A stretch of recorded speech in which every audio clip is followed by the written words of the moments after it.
Hey, Tom, it's very good to see you. We have a great topic today. For anybody who is retiring in a bear market, they need to be aware of something called sequence risk.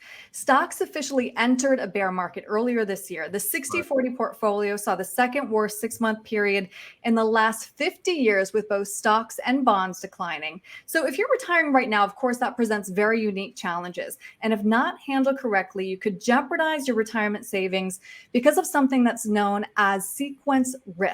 What is it?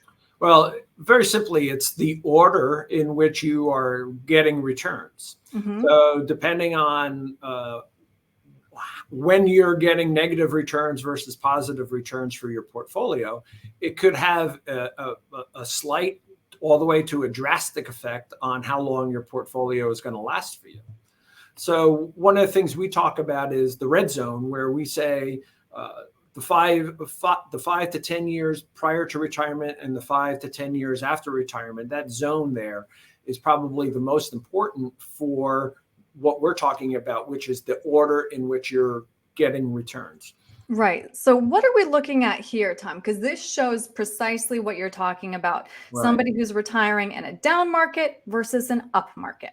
Right. So everything is exactly the same, except for the order in which those four returns are coming to the client. So the numbers are the same. They will come out to the same exact average.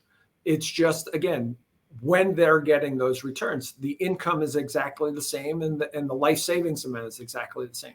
So you can see in the yellow scenario, by having a positive return in the early years versus the green scenario, where in that first year you're getting a negative return, it can have a dramatic effect. And in this example, a 13-year difference of Right. how long your portfolio will last for you. Right. And that is significant. I think that Sure. that's kind of so scary to learn about, just because, of course, we have no control over what the market's doing. So now let's talk about an action plan. Instead of tapping your portfolio when you retire, there are a few things that you recommend. One of them is turning to your savings so that you're not Mhm. tapping your portfolio. Rein in spending. That's always Mhm. on the top of my list.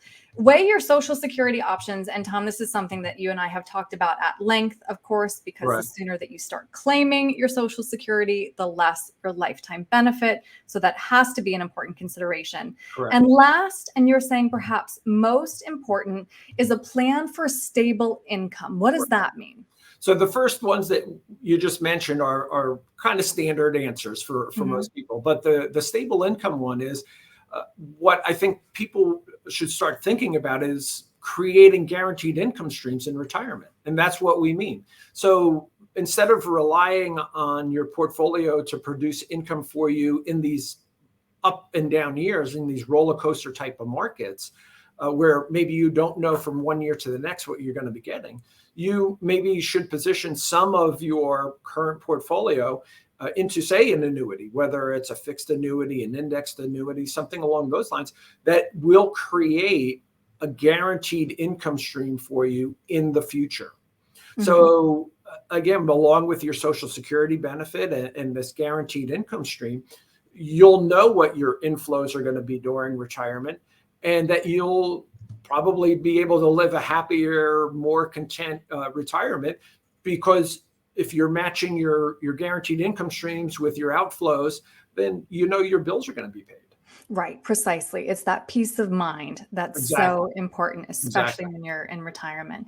Tom, this was really helpful. I'm sure that a lot of people would like to talk to you more about setting up that stable income for retirement. Sure. If they have any questions, what's the best way to reach you? Best way to reach us is always either through an email, tjoconnell@internationalfinancial.com, or via phone, 973-394-0623.